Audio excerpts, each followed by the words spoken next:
অমরপুর বীরগঞ্জ উত্তরপাড়া চলাচলের একমাত্র রাস্তা এবং স্টিল ব্রিজটি বেহাল অবস্থা দীর্ঘদিনের।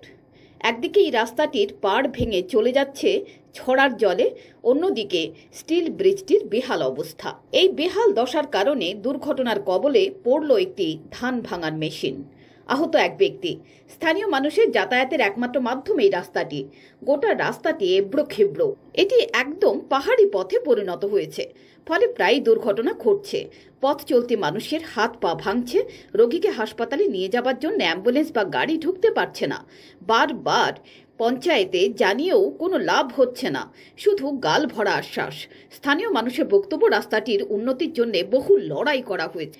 এবারে সমস্যার সমাধান না হলে ভোট এলে ভোট বয়কট করবেন গ্রামের বাসিন্দারা।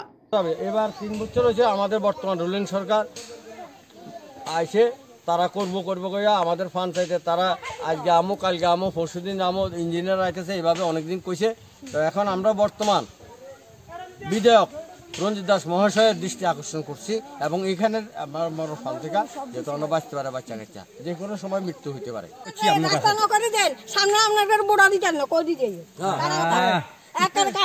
এদিকে এলাকার পঞ্চায়েত সদস্যা সন্ধ্যা রানী দাসের বক্তব্য, এই রাস্তাটি নিয়ে তিনি নাকি বহুবার পঞ্চায়েতের বৈঠকে আলোচনা করেছেন, কিন্তু পঞ্চায়েতের প্রধান থেকে অন্যান্য সদস্যরা এই ব্যাপারে কোনো উদ্যোগ নিতে রাজি নন। এখানে এলাকাবাসীর প্রশ্ন, জনপ্রতিনিধিরা কি নিজেদের আখের গোছাতে ব্যস্ত? ফিওর রিপোর্ট, চ্যানেল দিন রাত।